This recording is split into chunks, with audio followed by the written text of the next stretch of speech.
Lucas के अनुसार पवित्र सुसमाचार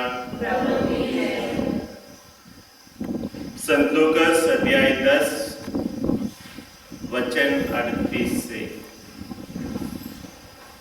लूकास अध्याय 10 वचन 38 से। लूकास 10:38।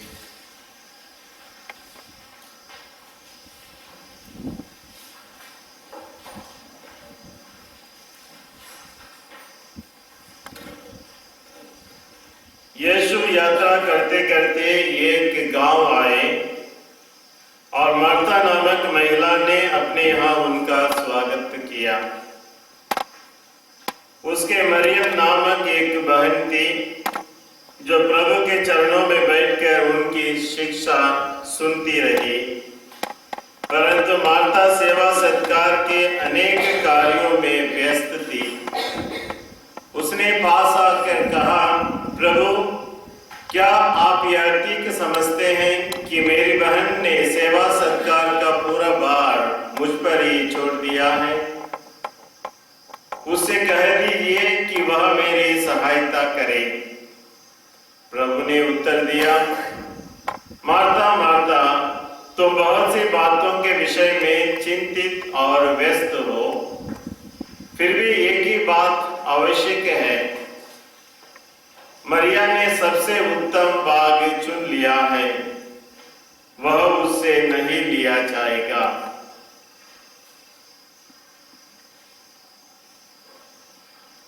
प्रभु का पवित्र सुसमाचार है।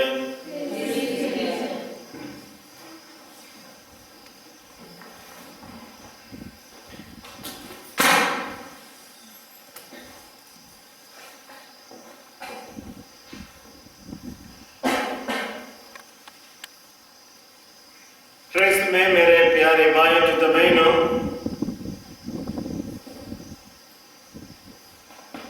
नदी के किनारे एक स्वामी जी रहता है और उनके बहुत शिष्य रहते हैं। स्वामी ने देखा उस शिष्यों में से एक ईश्वर भक्ति में, सेवा में बहुत लगा हुआ था। इसलिए स्वामी को लगा अभी यह शिष्य अकेला अपना समर्पित जीवन जी सकता है, इसलिए उसे अपने से अलग कर दिया। कहा, जाओ उस नदी के किनारे एक तंबू बनाकर अपना जीवन चलाओ, आप जी सकते हैं अकेले। तो वह शिष्य गया और नदी के किनारे छोटी सी तंबू डालकर जी रहा था। आशीष जी, कहानी सुनेंगे आपने? एक दिन ऐसा हुआ जब सवेरे स्वामी जी उठा, उसका दोनों धोती में बहुत छेद आ गए, फट गए। फिर तुरंत उसने गांव वालों को बुलाया, देखो मेरा धोती ऐसा फट गई, मुझे नया धोती दे दो। तो गांव वालों ने फिर उसको 2 नया धोती दिया। 2 दिन के बाद देखता फिर भी वह धोती इधर उधर छेद, फटा हुआ, काटा हुआ। पता चला कि उसका घर में झोपड़ी में चूहा उसे बहुत सता रहा है। छोटी स्वामी ने सोचा, मैं कब तक गांव वालों को सताऊं, इसलिए मैं एक बिल्ली के चूहा को पकड़ने के लिए एक बिल्ली ला कर रखूंगा बोला। तो बिल्ली आई तो समस्या बढ़ गई। कैसे? पहले गांव वाले सिर्फ उसी के लिए दूध देते थे, अभी बिल्ली के लिए भी दूध मंगाना पड़ा जा रहा। थोड़ा दिन सोचते रहा कि मैं गांव वालों को कब तक सताऊं दूध के लिए, इसलिए मैं एक गाय रख देता हूं। तो गाय से उसको दूध मिला, दूध दोनों के लिए पर्याप्त। फिर गाय आने से समस्या खत्म नहीं, और बढ़ गई। गाय के लिए घास की जरूरत है, तो इसने क्या किया, खेत में जाकर काम करने लगा, घास की बीज बोने लगा और गाय के लिए घास काट कर लाना बहुत समय लेता था, इसलिए वह प्रार्थना में मनन चिंतन में समय नहीं दे पाता था।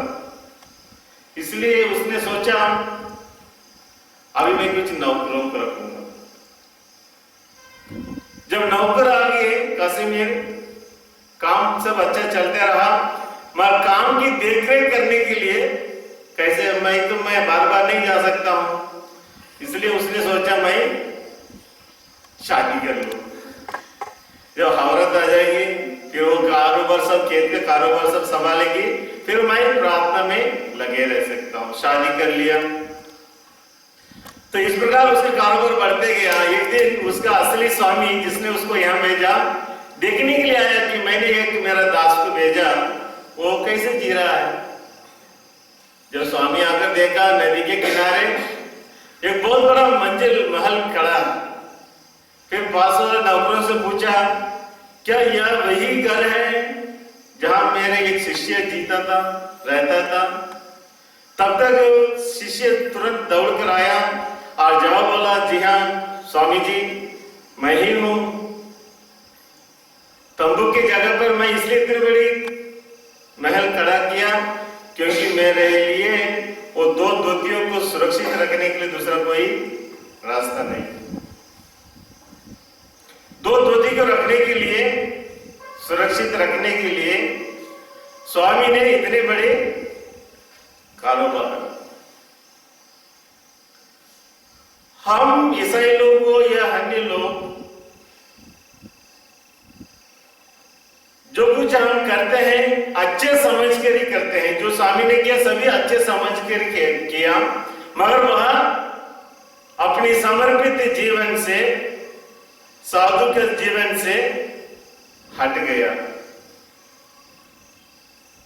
गांव में वो एक सबसे बड़ा महान धनवान व्यक्ति बन गया। हालांकि उसने कोई गलत काम नहीं किया, सभी अच्छी अच्छी चीजें किया। इसी प्रकार हम भी अपने जीवन में बहुत बार अपने आप को धोखा देते हैं, यही समझकर अच्छे अच्छे सही चीजों को अपने घर में लाते हुए और ईश्वर की प्रार्थना, ध्यान, मनन चिंतन से अपने आप को दूर कर देते हैं। आज के सुसमाचार में हमने सुना है मार्था और मरियम दो बहन किस प्रकार यीशु के साथ व्यवहार करते हैं। मार्था खाना पकाने में और मरियम प्रभु के चरणों में बैठकर वचन सुनने में। मार्था जो किया है वो गलत काम है नहीं, खाना सबों के लिए जरूरत है। और मरियम जो किया वो गलत काम है नहीं, दोनों अच्छे काम हैं। Good, better, best. हम हमेशा अच्छे कार्य को चुनना चाहिए। भोजन पकाना अनिवार्य है और उससे भी बढ़कर अच्छा है प्रभु के साथ बैठना और प्रभु के वचन सुनना। यदि मार्था कुछ देर तक प्रभु के साथ ही बैठकर मरियम के साथ वचन सुनी होती, यीशु स्वयं कहते थे जाओ कुछ पका दो, भूख लगी है। दोनों अच्छे काम हैं, मगर सर्वोत्तम है प्रभु के साथ रहना, प्रभु के वचन सुनना। इसी प्रकार हम भी अपने जीवन में बहुत बार अच्छे कार्य करते हैं और बहुत अच्छे कार्यों को त्याग देते हैं, छोड़ देते हैं, महत्व नहीं देते हैं। यदि आप फोटो खींचते हैं, फोटोग्राफर है, तो आपको मालूम होगा कि जब हम फोटो खींचते हैं वी मस्ट फोकस, दृष्टि एक ही चीज पर बराबर लगाना है।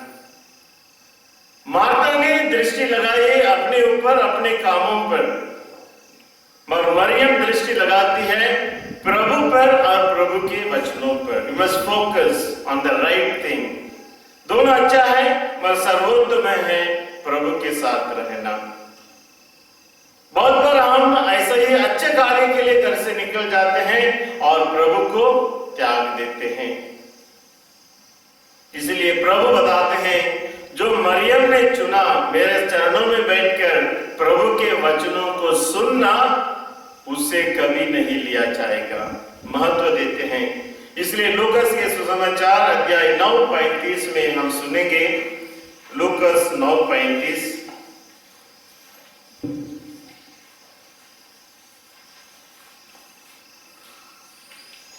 लूकस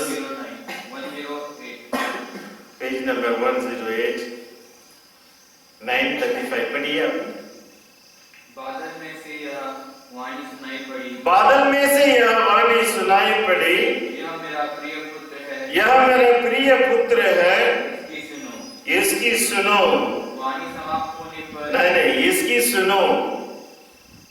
तो पिता ईश्वर बताते हैं यह मेरा प्रिय पुत्र है, इसकी सुनो। तो हम सबों को आदेश है, हम सबों को बुलाया जाता है प्रभु के वचनों को सुनने के लिए, प्रभु के साथ रहने के लिए। जब प्रभु यीशु बपतिस्मा ले रहे थे, उस समय भी पवित्र आत्मा उन पर उतरते हैं और बादल में से एक आवाज आई, यह मेरा प्रिय पुत्र है, इसे मैं अत्यंत प्रसन्न हूं, इसकी सुनो। तो प्रभु यीशु को सुनने के लिए हमें हमेशा तत्पर रहना है, तैयार रहना है, महत्व देना है। ऐसी एक घटना है जब पिताजी अपनी बेटी को काम से आने के बाद रोज घुमाने के लिए लेके जाता था, रोज लेके जाता था। और पिताजी अपनी बेटी को बहुत प्यार करता था, उनके साथ बात करना, उनके साथ रहना, उनके सुख दुख सुनना बहुत पसंद है। और अचानक ऐसे ने किया, बेटी ने पिताजी को जब वापस आया ड्यूटी से, घूमने के लिए जाते से बुलाने से, हमेशा वो बहाना करती थी, मुझे दूसरा कुछ काम है, अर्जेंट काम, मैं नहीं आ सकती। तो पिताजी अकेले जाते थे और हमेशा सोचते थे, इतनी अच्छी साथ आने वाली बेटी क्या हुआ, आजकल मेरे साथ क्यों नहीं आ रही। बाद में पता चला कि डैडी का बर्थडे आने वाली है और डैडी के लिए वह, जब डैडी जाते हैं घूमने के लिए, उनकी गैर राज्य में डैडी के लिए वह स्वेटर बनाती थी। और जब बर्थडे आई, स्वेटर लेके देती, हैप्पी बर्थडे डैडी। डैडी ने स्वीकार तो किया, प्रशंसा तो किया। बाद में उसे समझ में आया कि मेरी बेटी इसलिए मेरे साथ नहीं आना चाहती थी क्योंकि वह इस स्वेटर को बनाती थी। तब डैडी ने बोला, बेटी इससे अच्छे स्वेटर तो मुझे बाजार में मिल सकता है, क्या मुझे आपकी संगति मिल सकती है? इससे अच्छे स्वेटर तो मैं बाजार से खरीद सकता हूं, क्या आपकी दोस्ती, आपकी संगति, आपकी सुख दुख, आपकी उपस्थिति मुझे मिल सकता है? कभी नहीं। इसलिए इस स्वेटर से बढ़कर, आपकी मेहनत से बढ़कर, मैं आपकी उपस्थिति को मैं चाहता हूं, आपके साथ रहना, आपके साथ बातचीत करना और आपके साथ चलना ज्यादा पसंद करता हूं करके पिताजी उसे समझाते हैं। इसलिए प्रेरित चरित्र अध्याय 3:22 में हम पढ़ते हैं। प्रेरित चरित्र 3:22, पेज नंबर 187। प्रेरित चरित्र 3:22।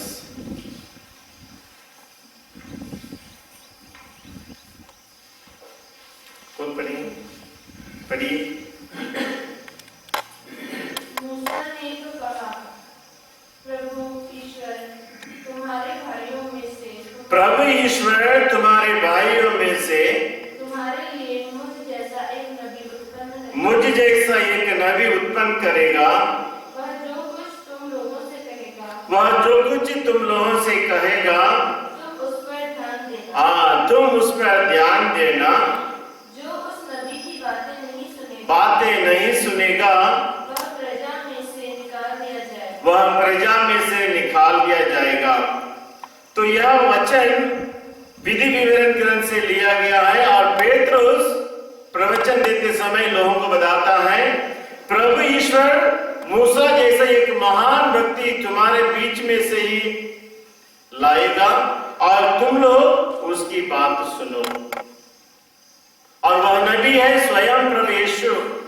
वह न केवल मसीह नबी है, मसीहा है, जो सभी नबियों से बढ़कर महान नबी, जो पिता ईश्वर के बारे में पूर्ण रूप से हमें प्रकट करता है। और वह कहता है, मैं दुनिया की ज्योति हूं, तुम्हारे जीवन से हर अंधकार को दूर करने वाला व्यक्ति हूं और उसकी सुनो।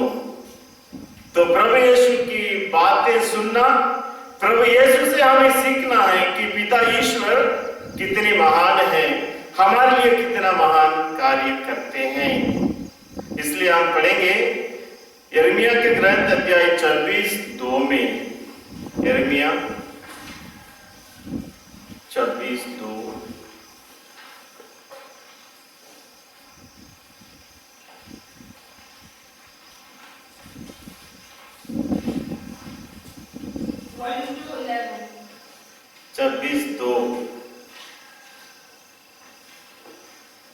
पढ़िए मनोज जी।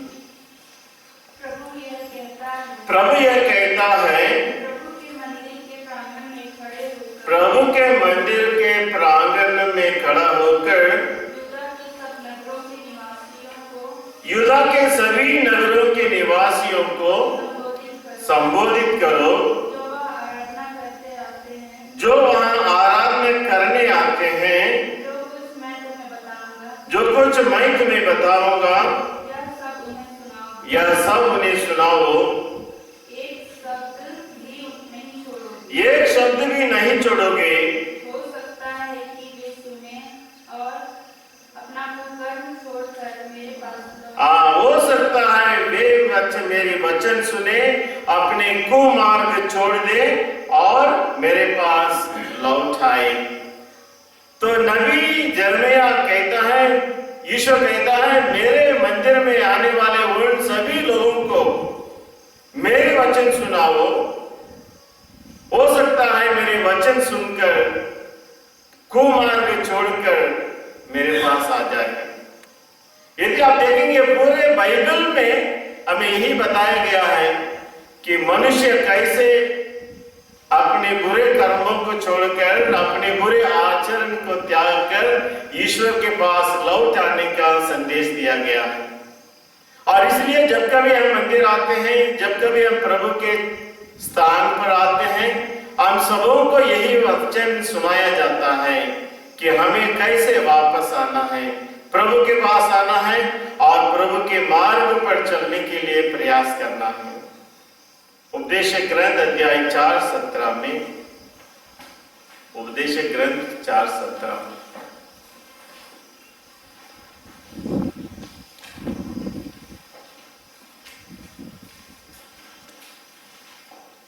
उपदेश ग्रंथ 4:17,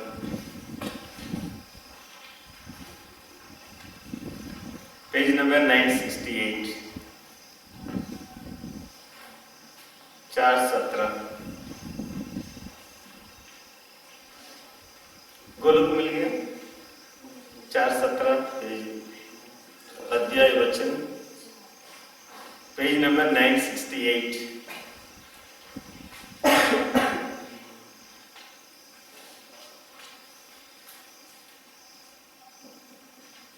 यदि तुम ईश्वर के मंदिर जाते हो, यदि तुम ईश्वर के मंदिर जाते हो, तो सावधान रहो और पास आकर ध्यान से सुनो।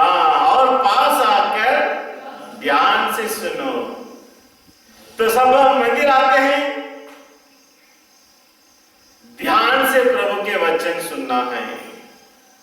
और जब हमारे जीवन में ऐसी बातें रहती है, हमारे विचार रहते हैं, अनेक प्रकार के विचारों को लेकर, दुनियादारी को लेकर आते हैं, तो हम प्रभु के वचनों को ध्यान से नहीं सुन सकते। ऐकने का से में जब आपके मोबाइल बजता है, आप ध्यान से प्रभु के वचनों को सुन नहीं सकते हैं। जब हम गिरजा से उठकर बार-बार बाहर जाते हैं, ध्यान को हम दूसरों के ध्यान को प्रभु के वचनों से हटाते हैं। इसलिए वचन कहता है, जब तुम मंदिर जाते हो, आप इस वचन को मेरे बात दोहराइए, यदि तुम ईश्वर के मंदिर जाते हो,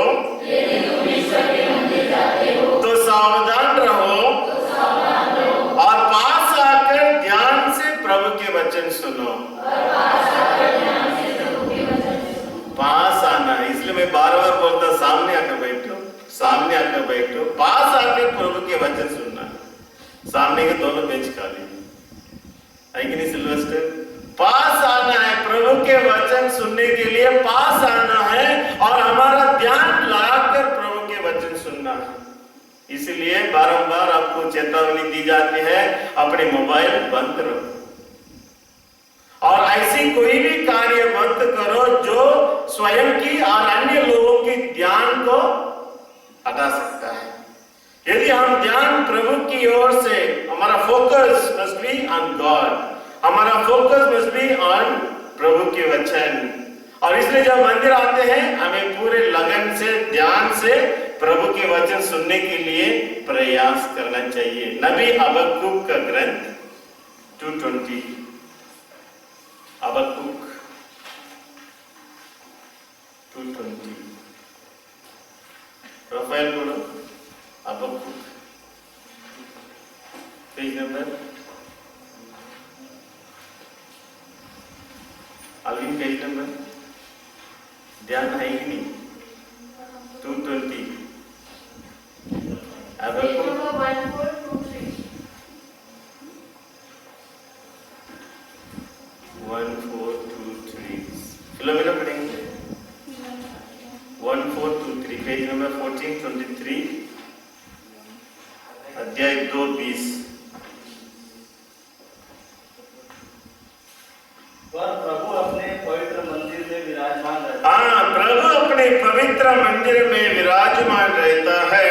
उसके सामने समस्त पृथ्वी मौन रहे। हाँ, उसके सामने समस्त पृथ्वी मौन रहे। और विशेषकर जो लोग मंदिर आते हैं, फिलोमेना अभी तक ढूंढ रही है, 1423 पेज नंबर में आखिरी में दिया गया है। आप इस वचन को मेरे बाद दोहराइए, प्रभु अपने मंदिर में विराजमान रहता है, उसके सामने समस्त पृथ्वी मौन रहे।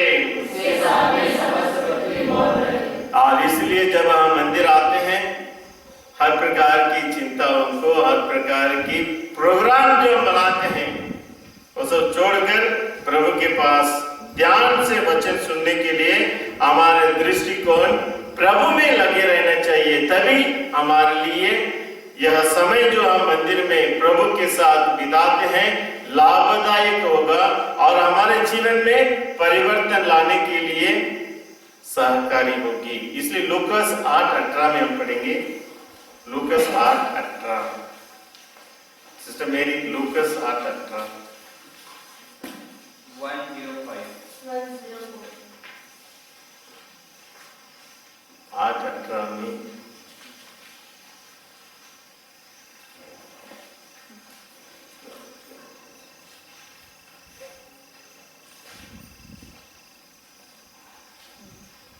ईसा किसी दिन एकांत में प्रार्थना कर रहे थे।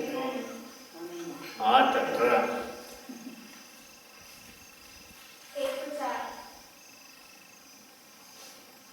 फिर से मैं पढ़िए, इसके संबंध में सावधान रहो। किस तरह सुनते हो? हाँ, तुम किस तरह सुनते हो, क्योंकि जिसके पास कुछ है जिसके पास कुछ है उसी को और दिया जाएगा, और दिया जाएगा, जिसके पास कुछ नहीं है जिसके पास कुछ नहीं है उससे वह भी ले लिया जाएगा, वह भी ले लिया जाएगा, अपना समझता है। जिसे वह अपना समझता है। काशी में इस वचन को सुने, जिसके पास कुछ है उसको और दिया जाएगा, और जिसके पास कुछ नहीं है, जो उसके पास है वो भी ले लिया जाएगा, उसको दिया जाएगा। क्यों कहते हैं यीशु ऐसा? सावधान रहो, तुम किस तरह सुनते हो, सही सुनो। क्या आप सुने सही है? जिसके पास है उसको और दिया जाएगा। इसका मतलब क्या है? काजिमीर कभी सुने इस वचन को? हालांकि हम कहेंगे जिसके पास कुछ नहीं है उसको कुछ देना चाहिए। यीशु कहते हैं जिसके पास है उसको और दिया जाएगा, और जिसके पास नहीं है, जो कुछ है वो भी छीन लिया जाएगा। आशीष, क्या मतलब है? आप बोलेंगे फादर जिसके पास नहीं है उसको देना चाहिए, मगर यीशु कहता है नहीं, जिसके पास है उसको और दिया जाएगा। क्या बोलते फिलोमिना? यीशु क्यों ऐसा कहते हैं? जिसके पास है उसको और दिया जाएगा। और जिसके पास कुछ नहीं है वो जो कुछ है उसको भी समेट कर उसको दिया जाएगा। Manoj ji what do you से? ये तो ये इसलिए कहना चाहते हैं जिसके पास है उसको और दिया जाएगा। मतलब यदि आपके पास बुद्धि है, ज्ञान है और यदि आप उसे इस्तेमाल करते हैं you will be given more, और आगे बढ़ने के लिए। मगर प्रभु ने आपको बुद्धि दिया, ज्ञान दिया, शरीर दिया, आत्मा दिया, और यदि आप सोते रहेंगे उस जो है उससे भी ले जाएगा, उस व्यक्ति को किया जाएगा जो मेहनत करता है, परिश्रम करता है। आलसी लोगों के लिए प्रभु के पास जगह नहीं है। आलसी लोगों के लिए जो कुछ है वो भी ले लिया जाएगा। इसलिए हम सबों को परिश्रमी बनना है, मेहनती बनना है। आलसी लोगों के लिए प्रभु के पास जगह नहीं, वो भी ले लिया जाएगा। जो कुछ है वो भी ले लिया जाएगा, छीन लिया जाएगा और उसको दिया जाएगा जो मेहनत करता है, परिश्रम करता है। परिश्रम किस प्रकार के परिश्रम? माता के समान या मरियम के समान? किस प्रकार के परिश्रम? मरियम के समान की परिश्रम का यीशु प्रशंसा करते हैं। हालांकि माता ने जो किया अच्छा है, मगर उससे भी बढ़कर है मरियम का परिश्रम। इसलिए यीशु कहते हैं सुनो और ध्यान से सुनो। इसके संबंध में किस तरह तुम सुनते हो? कासिमीर, प्रभु ने आपको कितना कान दिया? 2 कान दिया। और मुंह क्यों 2 कान दिया? एक ही कान क्यों नहीं दे दिया सिस्टर मेरी?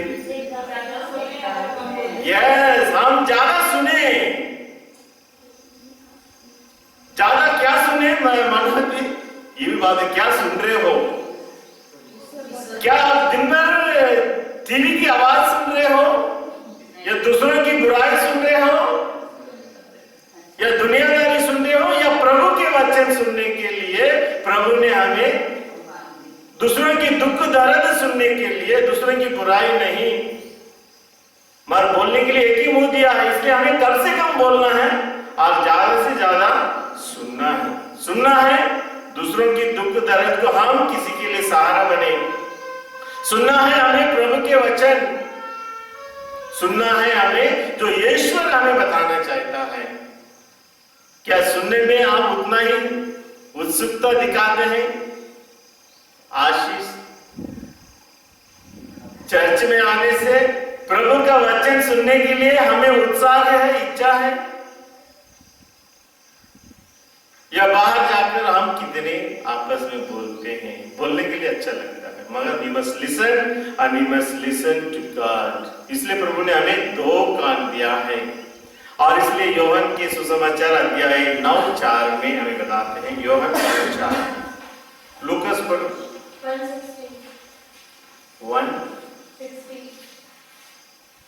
9:4, योहन 9:4 में लूकास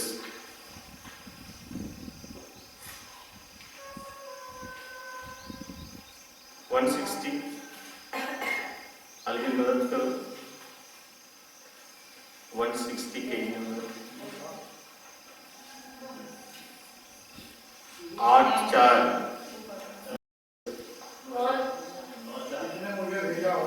जिसने मुझे भेजा है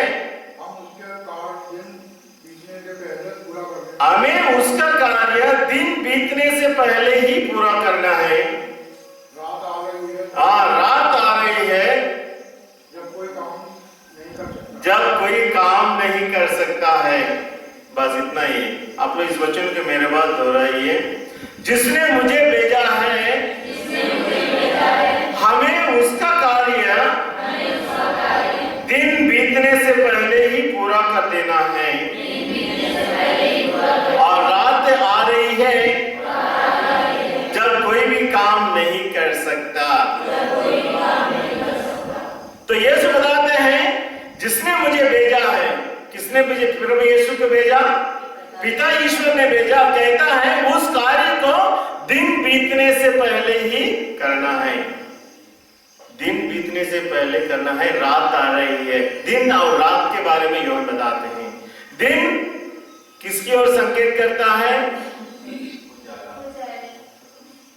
इस साधारण रूप से पर यूहन्ना के सुसमाचार में दिन किसकी ओर संकेत करता है? काम के नई शुरुआत के लिए। हमारे जीवन के ओर संकेत करता है, रात हमारी मृत्यु की ओर संकेत करता है, दिन जीवन की ओर संकेत करता है। इसलिए यीशु कहते हैं मेरा दिन थोड़े ही दिन बचा है और मृत्यु आने वाली है, उसके पहले ही मुझे उन सभी कार्यों को करना है जो मुझे पिता ने करने के लिए दिया है। और प्रभु यीशु कहते हैं जिसने मुझे भेजा हमें, मुझे नहीं बोलता है, हमें उसका कार्य पूरा करना है। यानी प्रभु के साथ मिलकर आप और मैं पिता के कार्य में लगे रहना है। रात आ रही है, रात है मृत्यु, और मृत्यु छोटे बड़े धनवान गरीब किसी को नहीं छोड़ता है। और दिन बीतने से पहले यानी हमारे मृत्यु आने से पहले, हमारे मृत्यु कब आएंगे आशीष? बूढ़ा होकर लाठी पकड़कर 100 साल के बाद इब्राहिम के समान? नो, कभी भी आ सकता है। और यदि मृत्यु हमारे जीवन में अंधकार कभी भी आ सकता है, यदि हम कब्र चले जाएंगे क्या कुछ कार्य कर सकेंगे? नहीं। क्या हमारे पास प्लेयर पिचकस रहेंगे बाजू में टैग करने के लिए? नहीं। हम असहारा बेसहारा बन जाते हैं। और इसलिए जब हम जीवित हैं, जब हम भले चंगे हैं, तभी हम सबों को प्रभु के कार्य में लगे रहना है। और प्रभु के कार्य जो हमारे प्रभु का कार्य क्या था? आत्माओं को बचाना। प्रभु के कार्य क्या था? मेरी दुनिया को बचाना है, आत्मा को बचाना है, हर आत्मा को बचाकर पिता के पास ले जाना है। और उस मुक्ति कार्य में प्रभु यीशु लगे रहा और कहता है हमें उसका कार्य, हमें हम सबों को जो प्रभु में विश्वास करते हैं उस कार्य में लगे रहना है। प्रभु के मुक्ति कार्य और स्वयं की मुक्ति कार्य में हमें लगे रहना है। मृत्यु कभी भी आ सकता है, इसलिए जो अच्छे कार्य आज करना है उसे पोस्टपोन मत कीजिए, कल कर लूंगा। कल का भरोसा नहीं। जो वक्त हम आज जी रहे हैं, आज ही हमें वही काम करना है। और इस दुनिया में हम एक ही बार गुजर कर जाते हैं, दोबारा आएंगे वापस? आज जाएंगे क्या? तो एक ही बार इस दुनिया में आते हैं और यह दिन भी एक ही बार है, दोबारा आज की तारीख नहीं आएगी। और इसलिए सावधान रहो। हर एक दिन जो ईश्वर हमें दिया है, हर एक दिन का जीवन जो ईश्वर ने हमें दिया है, उसमें हमें भले कार्य, प्रभु के कार्य, मुक्ति का कार्य करने में लगे रहना है। कासिमिर, ना केवल कार्य करने के लिए हमें मौका हमारे पास आते हुए देखेंगे, नहीं, हमें ढूंढना है। We must seek. अच्छा कार्य करने के लिए हमें मौका ढूंढना है, क्योंकि कल हमें मिलेगा नहीं मिलेगा मालूम नहीं। और इसलिए हमें तरसना है अच्छा कार्य करने के लिए। मैं कहां जाऊं, किसके लिए करूं? We must seek to do the good. अच्छा कार्य करने के लिए हमें प्रयास करना है, हमें ढूंढना है, मौका ढूंढना है, इसलिए छोड़ना नहीं। फिलिपी 2:12 में संत पौलुस हमें बताते हैं, फिलिपी 2:12। फिलोमेना पढ़ी क्या? Philippi 2:12, page number 304। फिलिपी 2:12।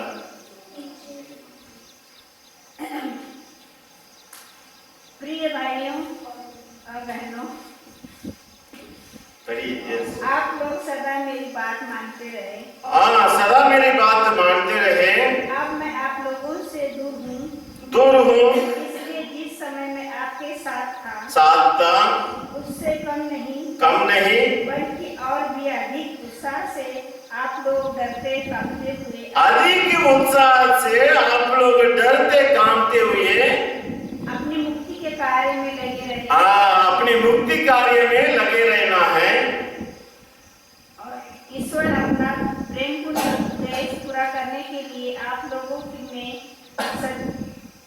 सदिच्छा भी उत्पन्न करता है और उसके अनुसार कार्य करने के लिए बल भी प्रदान करता है। बहुत सुंदर वचन, ध्यान से सुनिए और मेरे बात बोलिए। और भी भी अधिक उत्साह के साथ आप लोग डरते कांपते हुए अपनी मुक्ति कार्य में लगे रहना है। ईश्वर अपना प्रेमपूर्ण उद्देश्य पूरा करने के लिए आप लोगों में सदिच्छा भी उत्पन्न करता और उसके अनुसार कार्य करने के लिए बल भी हमें देता है। तो संत पौलुस हमें साफ सुथरा बताते हैं कि हमारे एक व्यक्तियों को डरते कांपते हुए मुक्ति कार्य में लगे रहना है। हमारे एक व्यक्ति ने अपने मुक्ति कार्य के लिए व्यक्तिगत परिश्रम करना है। हमारी मुक्ति के लिए दूसरा कोई व्यक्ति काम कर सकता है? कासिमिर, तेरेसा भी आपके लिए मुक्ति कार्य के लिए काम नहीं कर सकती, आपके लिए प्रार्थना कर सकती है, आपकी परिवर्तन के लिए आपको समझा सकती है, मगर मुक्ति कार्य और एक व्यक्ति के ऊपर निर्भर है। क्योंकि मुक्ति कार्य निर्भर रहता है किसके ऊपर? किसके ऊपर निर्भर है? हमारे दिल के परिवर्तन के ऊपर। और आपके दिल की परिवर्तन कौन कर सकता है? कासिमिर, तेरेसा कह सकती है, फादर कर सकता है, हम सब आपको समझा सकते हैं, बोल सकते हैं, मगर दिल की परिवर्तन करना व्यक्तिगत मामला है। और इसलिए संत पौलुस हमें बताते हैं अपने मुक्ति कार्य में हमारे एक व्यक्ति को डरते कांपते हुए लगे रहना है। दूसरा कोई आपको बचा नहीं सकता है। अरे ये बहुत गंभीर बातें हैं। मुक्ति कार्य पाने के लिए हम सबों को निरंतर प्रयास करते रहना है, व्यक्तिगत प्रयास। और इसलिए हमें ईश्वर न केवल मुक्ति कार्य में आगे बढ़ने के लिए कहता है, अच्छी इच्छा, सदिच्छा, इन्हें अच्छी इच्छाओं को भी उत्पन्न करता है। इन्हें अच्छी इच्छा क्या है? अपने मुक्ति कार्य की इच्छा कौन उत्पन्न करता है? ईश्वर उत्पन्न करता है। सदिच्छा भी देता है और उस इच्छा को पूरा करने के लिए शक्ति भी देता है। और क्या चाहिए? मुक्ति कार्य सबों को करना है और उसका इच्छा को बनाए रखने के लिए ईश्वर हमें मन देता है और उस इच्छा को पूरा करने के लिए शक्ति भी देता है।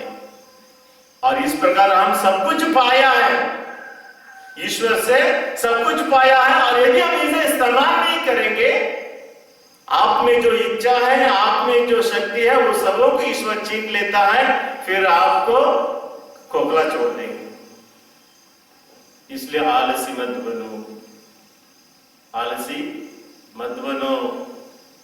बरसात में सवेरे समय सोने के लिए कंबल नीचे बहुत अच्छा लगता है, ऐसा कि नहीं तेरे समय?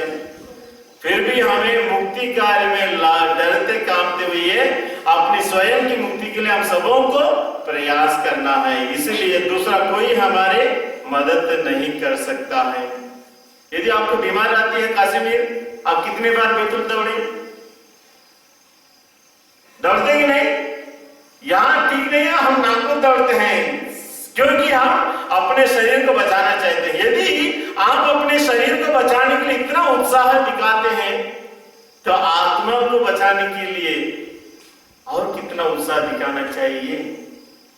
शरीर को बचाने के लिए हम बैतूल जाते हैं, नागपुर जाते हैं, आंध्रा भी जाएंगे, जहां भी लगे, कितना भी पैसा खर्च करेंगे, फाइन, वो भी करना है। मगर इससे भी बढ़कर क्या हम सबों को अपनी आत्मा को बचाने के लिए, क्या अपने मुक्ति कार्य में अपने को डरते कांपते हुए काम नहीं करना है? मनोज जी, करना ही नहीं। ये उतना ही उत्साह हमें दिखाना है। हालांकि उससे शरीर से ज्यादा उत्साह हमें आत्मिक कार्यों में हमें दिखाना है। हम इस दुनिया में रहते रहते खुश रहना चाहते हैं, है कि नहीं? कोई दुखी जीवन जीना नहीं चाहता है। और यह दुखी जीवन हमें निराश क्यों ले जाएगी? खुशी जीवन हमें प्रभु से मिलता है। और यह खुशी जीवन ही एक झलक है जो हमें अनंत जीवन में हमेशा मिलने वाली है। अनंत जीवन पिता के साथ के जीवन, जहां कोई बीमारी नहीं है, जहां कोई दुख नहीं है, जहां कोई दर्द पीड़ा नहीं है। और उस मुक्ति कार्य में यदि हम ईमानदारी से कार्य करेंगे और उस आत्मा को बचाएंगे तो हम सबों को वही आनंद और खुशी का जगह मिलने वाला है। क्या बोलते आशीष? इसलिए हमें प्रयास करना है उस मुक्ति कार्य में आगे बढ़ने के लिए।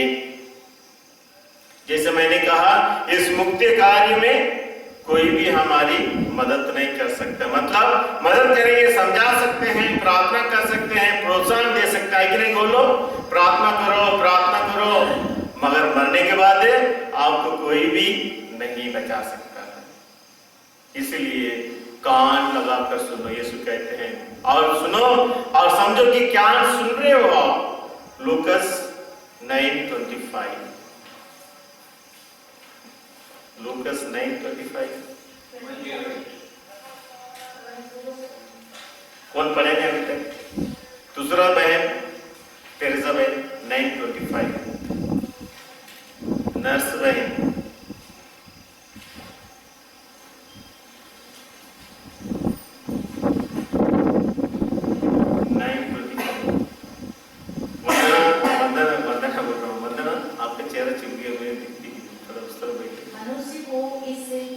मनुष्य को इससे क्या लाभ है यदि वह सारा संसार तो प्राप्त कर ले लेकिन अपनी जीवन ही गवा दे। आप इस वचन के मेरे बात दोहराइए।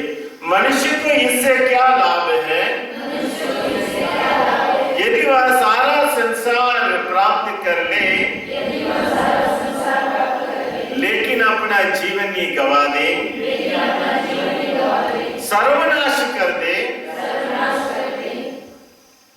तो यीशु हमें बताते हैं कि दिन से लेकर शाम तक हम किस कार्य में लगा दें। दुनिया की संपत्ति प्राप्त करने के लिए सारा संसार अपना कर लो मगर आत्मा को अपने गवा दिया तो क्या लाभ है। बारंबार और पूरे सुसमाचार में बाइबल में यही चेतावनी दी जाती है कि हमें प्रभु की ओर आकृष्ट होना है। अपनी आत्मा को बचाने के लिए हमें निरंतर कार्य करना है। जॉन 5:17, योहन 5:17।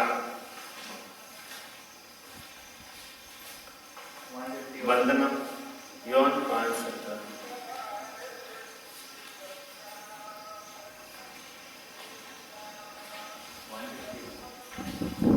वंदना प्रिय। ईसा ने उन्हें यह उत्तर दिया, मेरा पिता अभी तक काम कर रहा है और मैं भी काम कर रहा हूं। सुनिए कितनी अच्छी बात है। मेरे पिता, ईसा कहते हैं, बोलिए, मेरे पिता अभी तक काम कर रहा है और मैं भी काम कर रहा हूं। ये क्या बोलते हैं कासिमिर? यीशु बोलता है मेरा पिता अभी भी काम कर रहा है। कौन सा काम कर रहा है पिता? स्वर्गीय पिता मनोती। मेरे पिता काम कर रहा, बोले कौन सा काम कर रहा है? मेरा पिता काम कर रहा है। रेशमा पिता काम कर रहा है क्या? वो सो रहा हो, अच्छा बरसात भी दे दिया मतलब दुनिया को और मेरी प्रजा सो रही तो मैं भी सो रहा हूँ। ऐसे बोलते क्या वंदना? मेरे पिता काम कर रहा है। कौन सा काम कर रहा है? आशीष पिता काम करते ही है।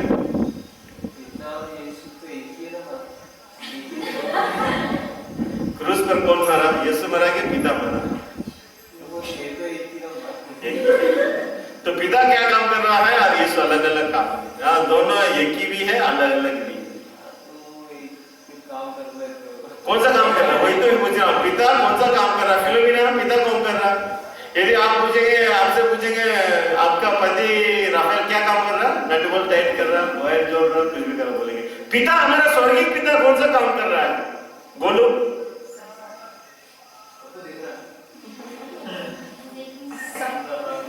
एग्जैक्टली सबों को देख रेख कर रहा है। सूर्य को कौन उगाता है?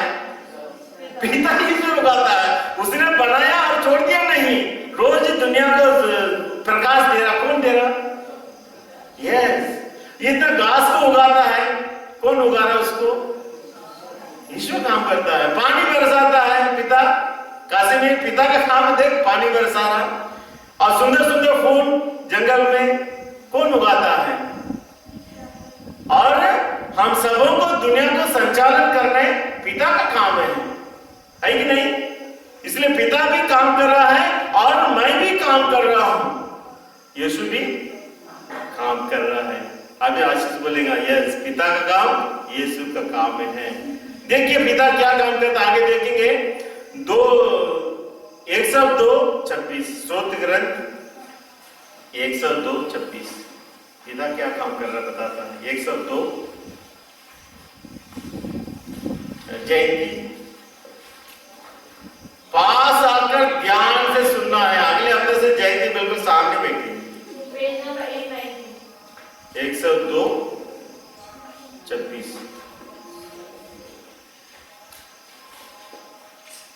102 पिता का कार्य के बारे में बताया गया। अच्छा पढ़िए रेशमा। तूने प्राचीन काल में पृथ्वी की नींव डाली। पृथ्वी की नींव डाली। आकाश तेरे हाथों की कृति है। आकाश तेरे हाथों की कृति है। वे नष्ट हो जाएंगे। वे नष्ट हो जाएंगे। तू बना रहेगा।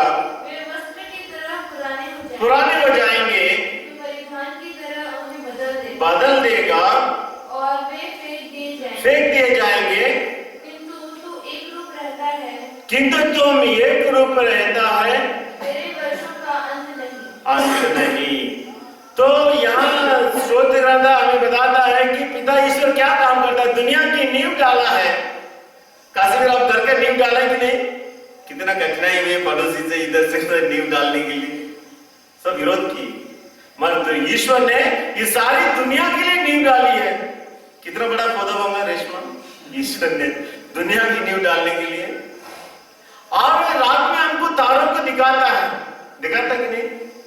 और सारी दुनिया को ठिकाने पर रखता है। ये पिता ईश्वर का काम है। और प्रभु यीशु कहता है मेरे पिता काम कर रहा है और मैं भी कार्य कर रहा हूं। यदि पिता काम कर रहा है, यीशु भी काम कर रहा है, तो हम सबों को भी काम में लगे रहना है। लेकिन आशीष पर हमें कौन सा काम में लगे रहना है? कौन से काम में लगे रहना है? कौन से काम में लगे रहना है? मुक्ति कार्य में डरते कामते हुए लगे रहना है।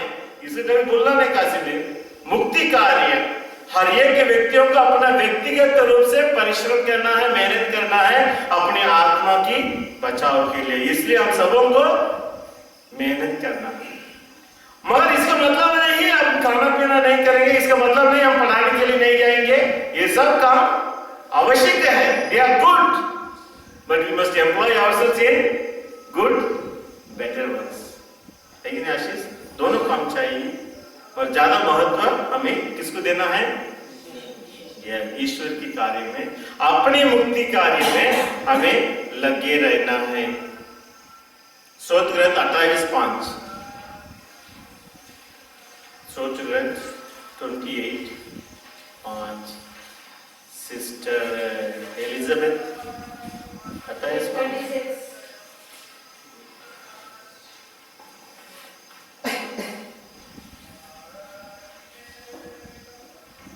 सिस्टर एलिजाबेथ को मिल गया 28:5। यस पढ़िए। वे न प्रभु के कार्यों पर ध्यान देते हैं। वे ना तो प्रभु के कार्यों पर ध्यान देते हैं और न उसके हाथ के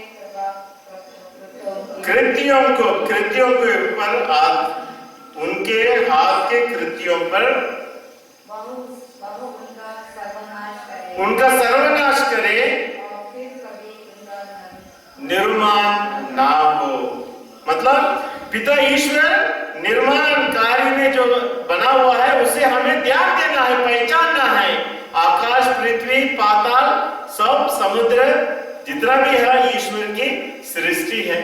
में और ये सृष्टि कार्य को हमें पहचानना है और ईश्वर के कार्यों को पहचान कर हमें क्या करना है? उसको नष्ट करना है, बर्बाद करना है।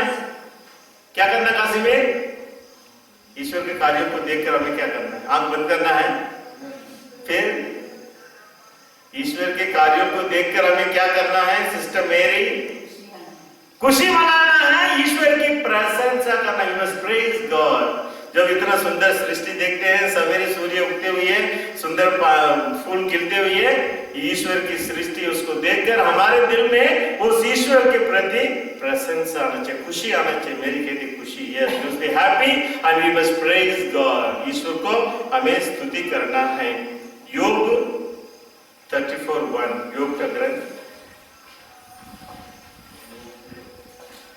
34:1। सिस्टर अंजना 34:1।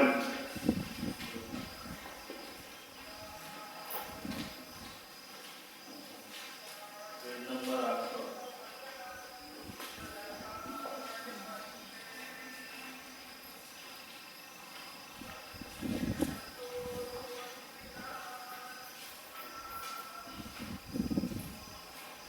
8। वो कर्मियों के साथ बैठा, आप दृष्टि से मैं जो नापता हूँ। Page number 808।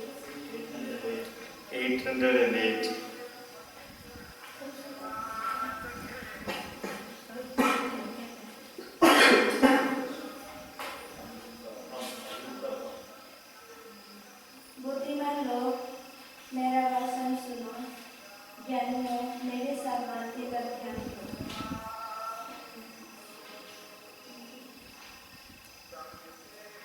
मेरे भाषण सुनो, ज्ञानियों मेरी सभी बातों पर ध्यान दो, क्योंकि जिस प्रकार जीभ स्वाद लेती है, उसी तरह कान शब्दों को फरकता है। मतलब ईश्वर हमारे हर एक कार्यों के लिए हमें फरकता है, पहचानता है कि हम किस काम में लगे रहते हैं। जैसे हम स्वाद लेते हैं, जैसे हम अपना कार्य करते हैं, ईश्वर हमारे कर्मों का फल हमें देता है। ईश्वर हमारे कर्मों का फल हमें देता है। ईश्वर के आंख से हम बच नहीं सकते हैं।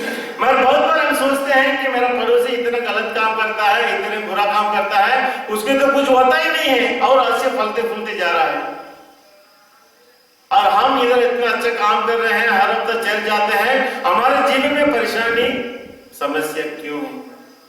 ईश्वर पापी लोगों को दंड क्यों नहीं देता? इस धरती से उन्हें क्यों नहीं जल्दी उठा देता? हमें सोचते हैं क्या ईश्वर अंधा है, क्यों नहीं देखता है? जरूर ईश्वर के दृष्टि में, हमारी दृष्टि में ईश्वर देर करता है, मगर हमारा हर एक व्यक्तियों का कर्मों का फल हमें भोगना पड़ेगा। सही, ईश्वर समय इसलिए देता है, कहता है कि मैं पापी लोगों की मृत्यु से प्रसन्न नहीं हूं। वो समय इसलिए देता है कि हम परिवर्तित हो जाए, हमारा दिल को हम एक नया व्यक्ति बना दे, हम ईश्वर के पास लौटे।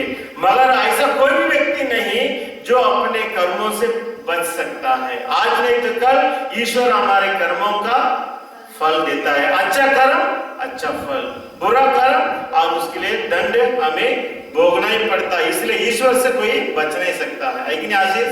फादर से बच सकता है, बोलो, फादर से बच सकता है। मैं एक दिमाग था, मैं इधर चला गया, उधर चला गया, फाइन, मगर ईश्वर से हम कभी बच नहीं सकते। ईश्वर अनेक कार्यों को, अपने कर्मों का फल हमें देता ही है।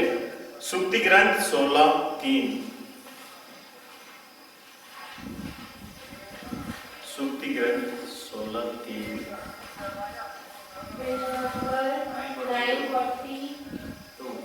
काशी में नहीं पढ़े 16:3। अपने सभी कार्य प्रभु को अर्पित करो। हाँ, अपने सभी कार्य प्रभु को अर्पित करो और तुम्हारी योजनाएं सफल होगी। आपने इस वचन की मेरे बात दोहराइए। अपने सभी कार्य प्रभु को अर्पित करो और तुम्हारी योजनाएं सफल होंगी। बहुत से लोग आकर फादर से बोलते हैं, फादर जी, नागपुर से लोग आते हैं बताने के लिए, फादर हम बहुत परिश्रम करते हैं, बहुत योजना बनाए, बहुत पैसा लगाया इसमें, मगर कोई नुकसान ही नुकसान हुआ। मैं बहुत कर्जदार बन गया हूँ। काशी में रहेगी नहीं, बहुत कर्जदार बन गया हूँ। जितना भी जो भी काम करना उसमें सफलता नहीं होती।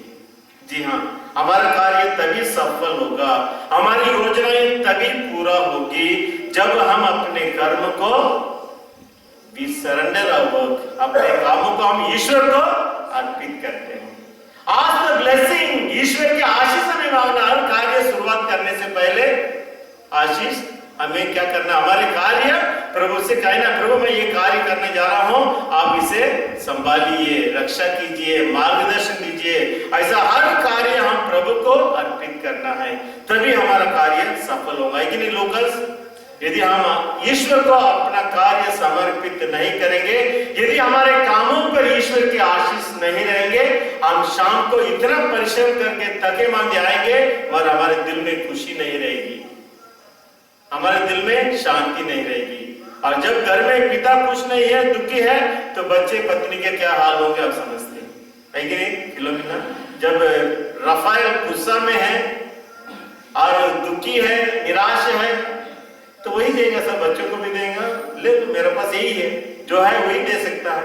और इसलिए हम दिन की शुरुआत में ही अपने कामों को, अपने दिन को, अपने आप को किसके ऊपर देना है, ईश्वर के हाथ में देना है। और कहना है प्रभु आज मेरे इस काम में आपकी आशीष हो, जब हमारी योजनाएं सफल होंगी। कि नहीं आशीष, आप अच्छे लड़की की तलाश में हैं,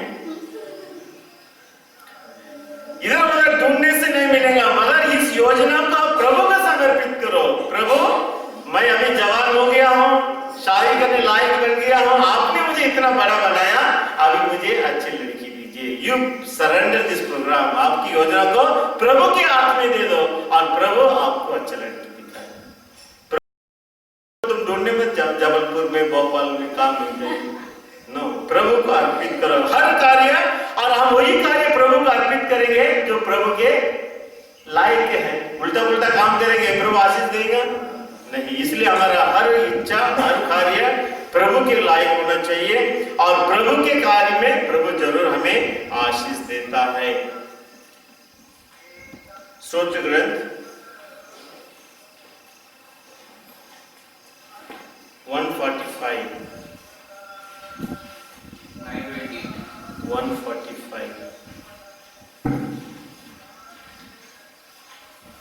कौन अनिला पढ़िए। स्तोत्र ग्रंथ 145 पेज नंबर 920।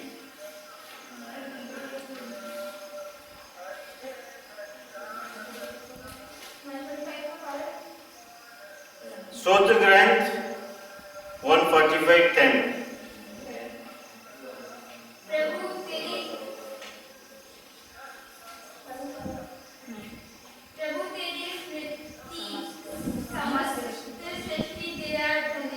तेरी समस्त सृष्टि तेरा धन्यवाद करेगी,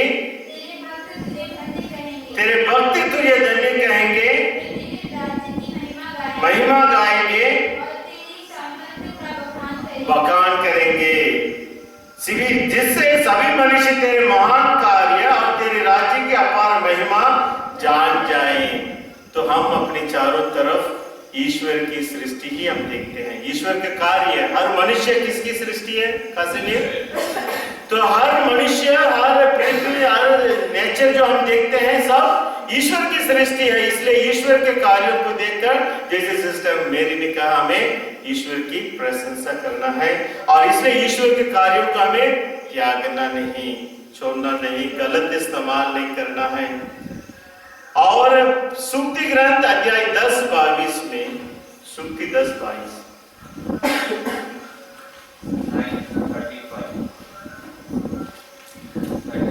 रोजलिन माता जी आप पढ़ सकते हैं। 10-22 सूक्ति, पेज नंबर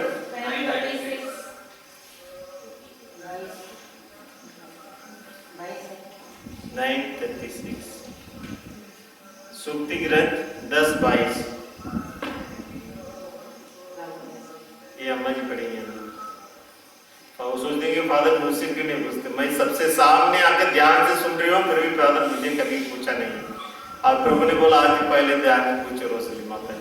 प्रभु के आशीर्वाद से ही, प्रभु के आशीर्वाद से ही कोई धनवान बनता है। इसकी तुलना में हमारा परिश्रम हाँ, इसकी तुलना में हमारा परिश्रम नगण्य है, व्यर्थ है, बेकार है। काशीमीर, हम में से ऐसा कौन व्यक्ति है मतलब धनवान नहीं बनना चाहता? पैसा कौन नहीं चाहता? हर व्यक्ति चाहिए, पैसा सबको चाहिए, धनवान ईश्वर भी चाहता है, हम सब धनवान बनना चाहिए, है कि नहीं? बनाती, इसलिए मैं इंजीनियर पढ़ेंगे, अच्छा पढ़ेंगे, खूब पैसा बनाएंगे, फाइन। मगर यीशु कहता है ईश्वर के आशीर्वाद से ही कोई धनवान बनता है। यानी हमारा हर कार्य सफल होने के लिए ईश्वर की आशीष की जरूरत है। इसकी तुलना में हमारा परिश्रम नगण्य है, बेकार है। लूकस, आप कितना भी परिश्रम करो, पसीना बगाओ, यदि हमारी मेहनत के ऊपर ईश्वर की आशीष नहीं है तो हम लाचारी बने रहेंगे, जीवन में लाचारी बने, बेकारी बने रहेंगे। बहुत पैसा आएगा, जितना पैसा आएगा उससे ज्यादा पैसा जेब से निकल जाएगी, कर्जदार बन जाएंगे। क्यों? आपकी मेहनत के ऊपर, आपकी पसीने के ऊपर, आप जो भी काम करते हैं उसके ऊपर ईश्वर की आशीष नहीं। आशीष कहां मिलेगी? गांव में मिलेगी, शहर में मिलेगा, जंगल में मिलेगा? आशीष मिलेगी प्रभु के मंदिर में। इसलिए तो मेरे मंदिर में आओ, मेरे वचन सुनो, ध्यान से सुनो, कान लगाकर सुनो और अपनी मुक्ति कार्य में लगे रहो। और इस प्रकार जब हम प्रभु की आशीष लेकर दुनिया में जाते हैं, कार्य करते हैं, हम सफल होते हैं, हमारी योजनाएं पूरा होती है और हम धनवान बनते हैं। प्रभु की दृष्टि में धनवान बनते हैं। प्रभु की दृष्टि में धनवान कौन है? वंदना, जो अपने आप को ईश्वर के सामने धनवान वही बनाता है जिसका दिल पवित्र है। ईश्वर के दृष्टि में वही धनवान है जिसके दिल में कोई कलंक नहीं है, पापी नहीं है। और ईश्वर की दृष्टि में हम धनवान बनना चाहिए, दुनिया की दृष्टि में नहीं।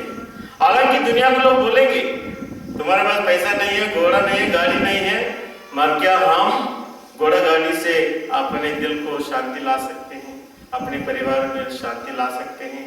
घोड़ा गाड़ी से नहीं होती। हमें ईश्वर के आशीर्वाद से ही हमारे परिवार में शांति रहती है। ईश्वर के आशीर्वाद से ही हम जीवन में सफल होते हैं और हमारी योजना भी सफल होती है जब हमारे कार्य में ईश्वर की आशीष रहती है। इसलिए हमें ईश्वर की दृष्टि में धनवान बनना है। सोच ग्रंथ 127 कौन नहीं पढ़े अभी? 9-12 हमारे बीच में ब्रदर आया। ब्रदर का नाम पहचानते आप लोग? ये ब्रदर पहले तो आमला में थे, 98 में। वेरी गुड ब्रदर, आप पढ़ सकते हैं स्तोत्र 127। आप लोग ब्रदर की आवाज सुनिए, शायद अब सब लोगों ने नहीं सुना होगी। स्तोत्र 127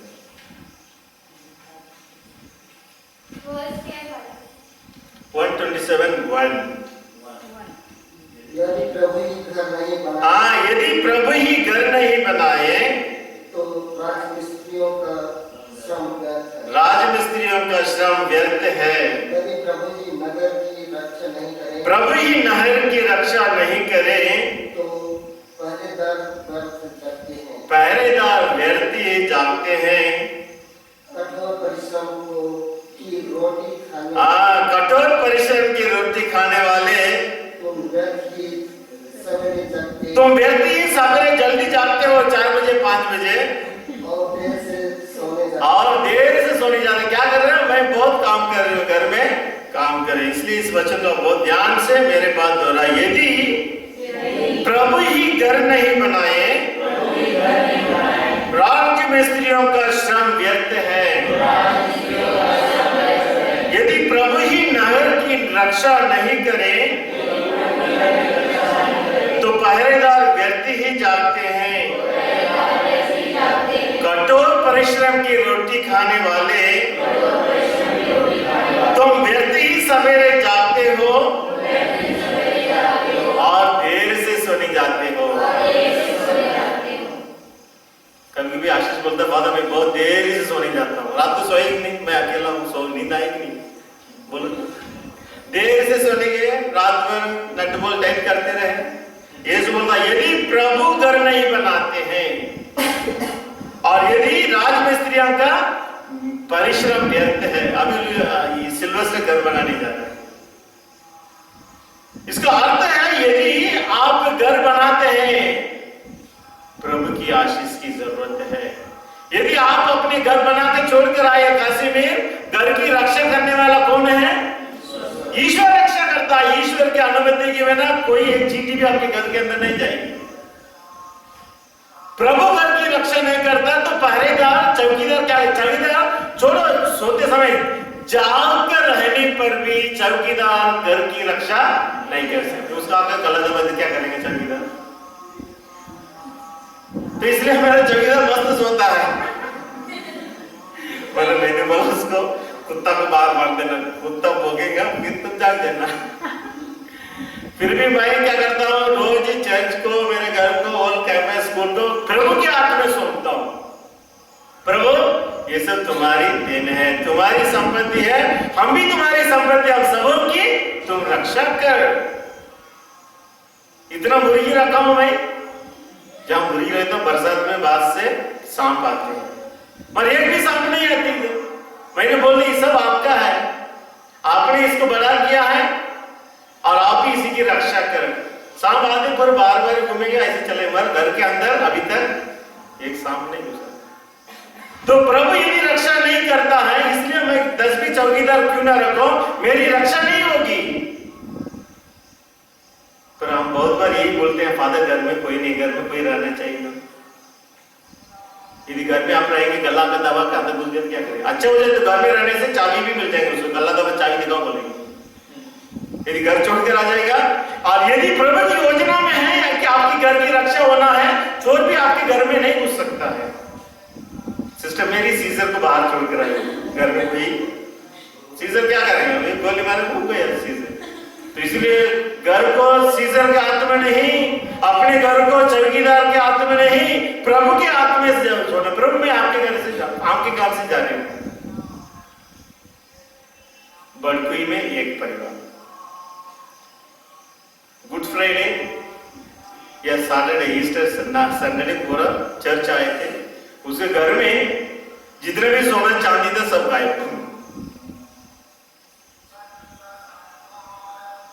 और बोलते फादर घर में मैं चर्च क्यों जाना चाहिए, प्रभु ने मेरा पूरा संपत्ति क्यों छीन लिया? संपत्ति पूरा इसलिए छीन लिया कि वो आप उसको अधिकारी नहीं है। शायद गलत बोलता बोलता मन से बनाया होंगे। कभी भी अपना परिश्रम, ईश्वर मेहनत बेकार जाने नहीं देता, किसी का हाथ लगाने नहीं देगा। और उस संपत्ति के कारण तुमने ईश्वर को भूल गए हो। चर्च आना, प्रार्थना करना समय नहीं, नेता बन गई। और अभी होश में आइए, मेरा संपत्ति बाढ़ में जाने दो। अभी हर हफ्ता चर्च में रोज प्रार्थना घर में। जब दुनिया की अच्छी चीजें आती हैं, फिर हम ईश्वर को भूलने लगते हैं कसम। और इसलिए ईश्वर हमें कभी कभी दंड मारता है, बेटा बेटी वापस आ जाओ, तुम ज्यादा दूर जा रहे हो। और इसलिए हमारे जीवन के लायक हर चीजें ईश्वर हमें प्रदान करता, हमें किसी बात की कमी नहीं देता। इसलिए हमारे घर की रक्षा, हमारी शहर की रक्षा और हमारी बच्चों की रक्षा ईश्वर करता है। इसलिए किसी के ऊपर भरोसा मत करना, चौकीदार के ऊपर, ना अपने बुद्धि ज्ञान के ऊपर, है कि नहीं? वंदना, ईश्वर हमारी रक्षा करता। कहता है ईश्वर ने बनाया, यदि आप एक पेड़ लगाते आप उसकी रक्षा करते हैं। हम सबों को, सारी दुनिया को ईश्वर ने बनाया, क्या वह रक्षा नहीं करेगा? ऐसे छोड़ देगा लवारिस? नहीं। और इसलिए हम बुद्धिमान बनकर अपने आप को ईश्वर को समर्पित करना है। हर कार्य में ईश्वर की आशीष मांगना है, तब ईश्वर हमें कभी नहीं छोड़ेगा। हर घर बोलने से उसमें क्या है? घर में क्या बहुत से क्या क्या चीज रहता है घर में? यस, बच्चे रहते हैं। सबसे पहले हमें सोचा बोलेगा टीवी, फ्रिज। घर में वो सब बात में घर बनता है, बच्चों से, माता पिताओं से घर बनता है। और उस बच्चे जो हमारे घर के शान है, हमारे माता पिता का जो घमंड के बातें बन जाते हैं, मगर वही बच्चे तीर के समान है। तीर जानते हो?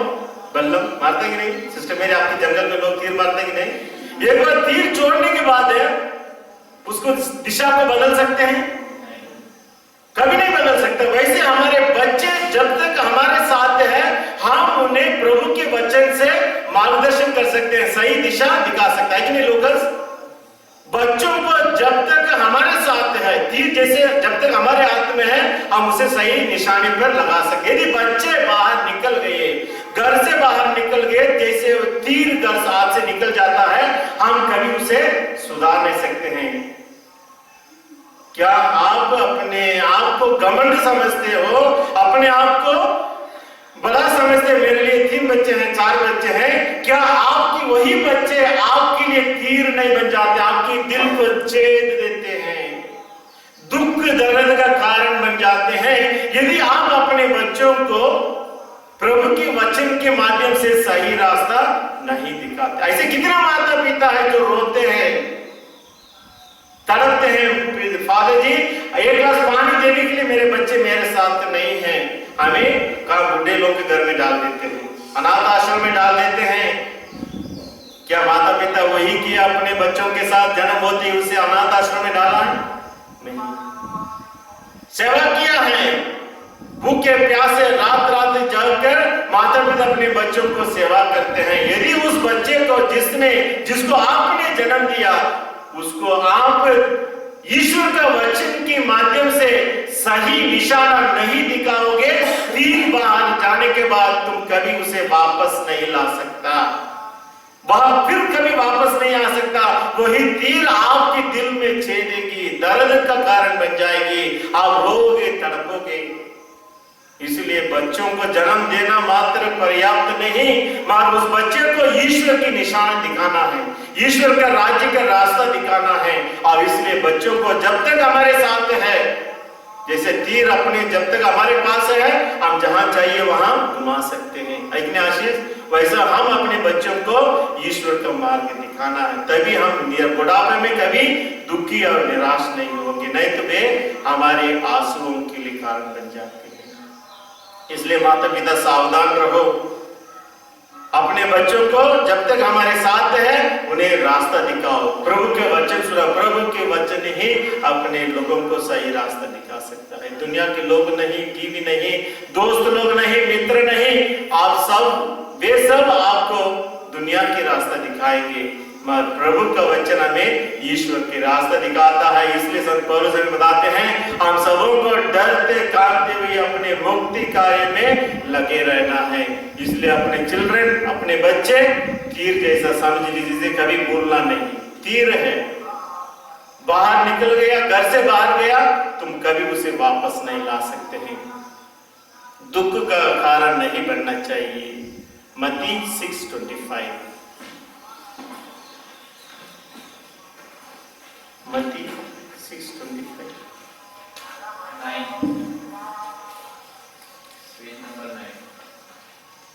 6:25 आप ही पढ़िए।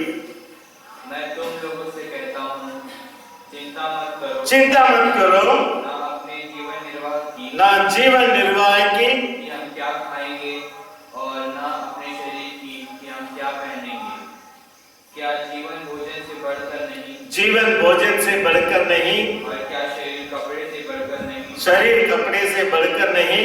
आकाश के पक्षियों को देखो, आकाश के पक्षियों को देखो, ना तो बोलते हैं, ना बोते हैं, ना लूटते हैं, ना लूटते हैं, और ना बखारों में जमा करते हैं, बकारों में जमा करते हैं, फिर भी तुम्हारा स्वर्गीय पिता उन्हें खिलाता, हाँ स्वर्गीय पिता हमें खिलाता पिलाता है। बस तो यीशु हमें बारंबार चेतावनी देते हैं, चिंता मत करो।